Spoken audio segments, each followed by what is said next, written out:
तो आज का हमारा टॉपिक होगा वर्ण विचार। ये हमारा सेकंड अध्याय है हिंदी का। ठीक है, वर्ण विचार।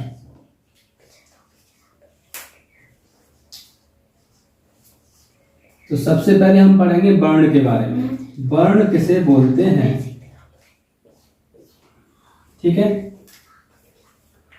वह छोटी से छोटी ध्वनि जिसके हम टुकड़े नहीं कर सकते हैं उसे हम वर्ण बोलते हैं। या फिर कह सकते हैं कि भाषा की सबसे छोटी इकाई वर्ण या अक्षर कहलाती है। भाषा की सबसे छोटी इकाई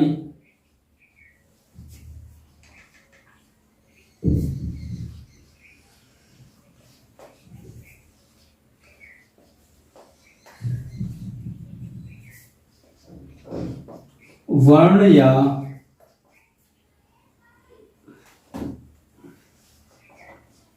अक्षर कहलाती है।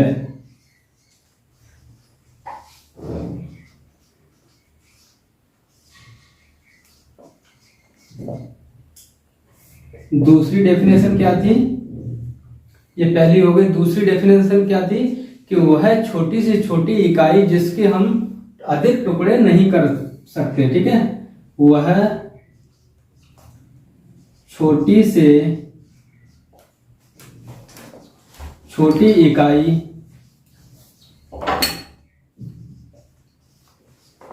जिसके हम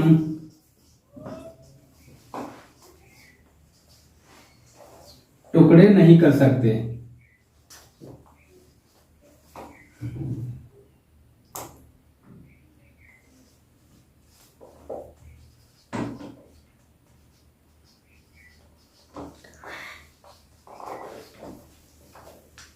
वर्ण कहलाती है।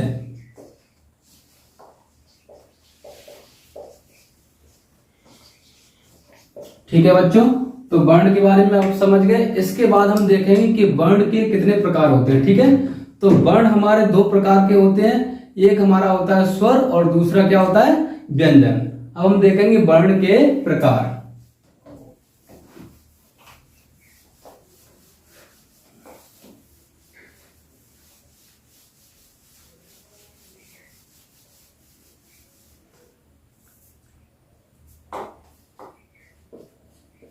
वर्ण के प्रकार। तो वर्ण हमारे दो प्रकार के होते हैं। एक तरफ हम लेंगे स्वर और दूसरी तरफ व्यंजन। स्वर और दूसरी तरफ व्यंजन। तो आज हम सिर्फ स्वर के बारे में पढ़ेंगे। ठीक है, तो स्वर हमारे कितने होते हैं? टोटल स्वरों की संख्या हमारी 11 होती है। इसके बाद हम देखेंगे कि स्वर के प्रकार कितने होते हैं। ठीक है, तो स्वरों की संख्या हमारी कितनी होती है?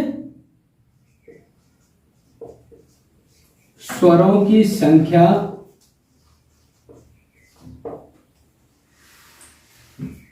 11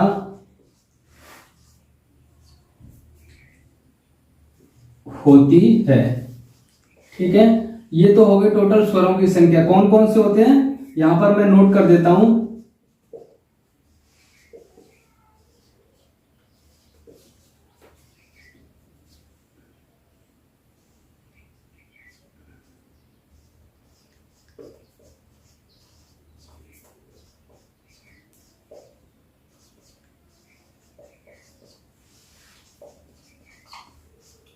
ठीक है, ये हमारे 11 स्वर हो गए।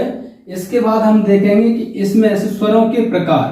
तो स्वरों के प्रकार में हम देखेंगे स्वर हमारे कितने प्रकार के होते हैं। स्वर हमारे 3 प्रकार के होते हैं। पहला हमारा ह्रस्व स्वर होगा, दूसरा हमारा दीर्घ स्वर होगा और लास्ट में हमारा तीसरा होगा प्लस स्वर होगा। ठीक है, तो स्वरों के प्रकार। स्वरों के प्रकार। स्वर हमारे कितने प्रकार के होते हैं? 3 प्रकार के होते हैं। पहला कौन सा होगा? ह्रस्व स्वर। दूसरा हमारा होगा दीर्घ स्वर और तीसरा हमारा होगा प्लस स्वर। ठीक है। ह्रस्व स्वरों की संख्या हमारी टोटल 4 होती है, दीर्घ स्वरों की संख्या हमारी 7 होती है।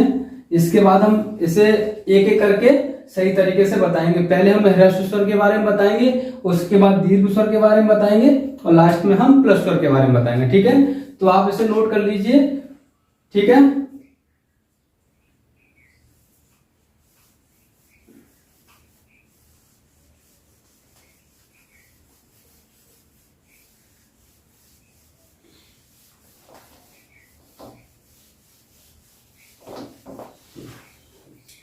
तो बच्चों सबसे पहला हमारा होगा ह्रस्व स्वर। ह्रस्व स्वर किसे बोलते हैं?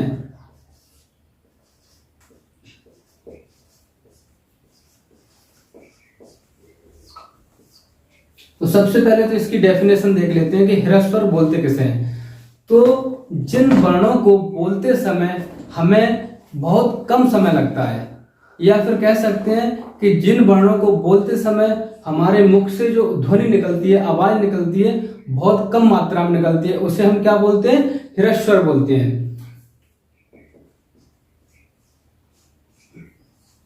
जिन वर्णों को बोलते समय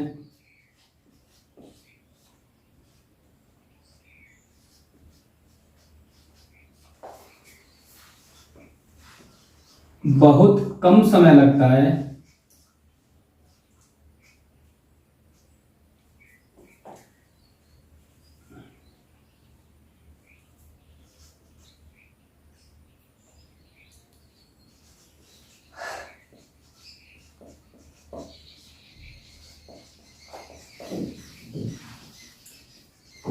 ह्रस्व स्वर कहलाते हैं। इनकी संख्या कुल 4 होती है, ठीक है बच्चों। तो मैं यहां पर बता देता हूं कि 4 ह्रस्व स्वर होते हैं। कौन कौन से होते हैं? छोटा अ, छोटी ई, छोटा ऊ और रे, ये हमारे ह्रस्व स्वर होते हैं। इन्हें अगर हम बोलेंगे तो हमारे मुख से बहुत कम आवाज निकलेगी, ठीक है, या फिर हम कह सकते हैं कम समय में बोल सकते हैं, ठीक है। इसके बाद हमारा सेकंड कौन सा होगा? दीर्घ स्वर।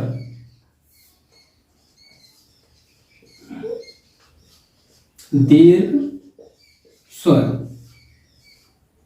जो दीर्घ स्वर होगा, अगर इन्हें हम बोलेंगे तो इन्हें बोलते समय जो ह्रस्व स्वर होता है, ह्रस्व स्वर से लगभग 2 गुना समय लगता है, ठीक है। तो ह्रस्व स्वर क्या होते हैं कि ह्रस्व स्वर दीर्घ स्वर क्या होते हैं? दीर्घ स्वर बोलते समय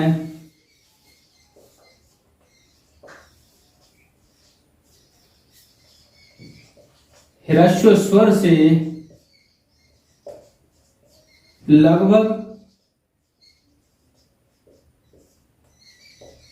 2 गुना समय लगता है,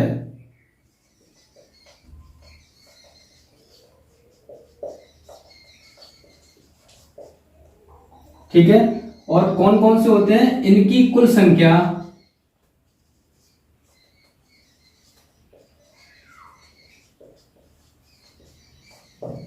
7 होती है। कौन कौन से होते हैं?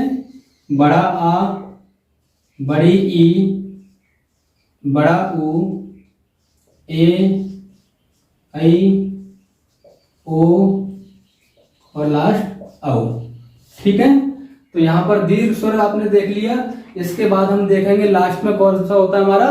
तीसरा हमारा होता है प्लस स्वर। तो प्लस स्वर के बारे में मैं आपको बता देता हूं, पहले आप इसे नोट कर लीजिए, ठीक है। मैं ऊपर से मिटा देता हूं।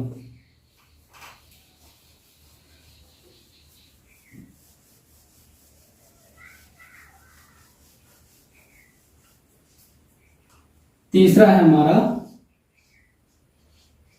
प्लस स्वर।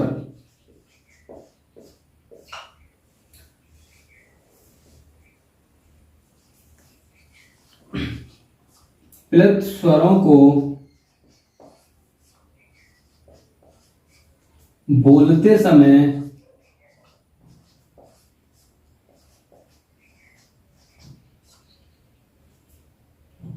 ह्रस्व स्वर से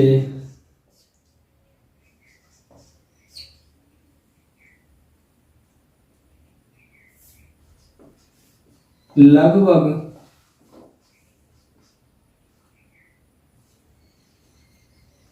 3 गुना समय लगता है।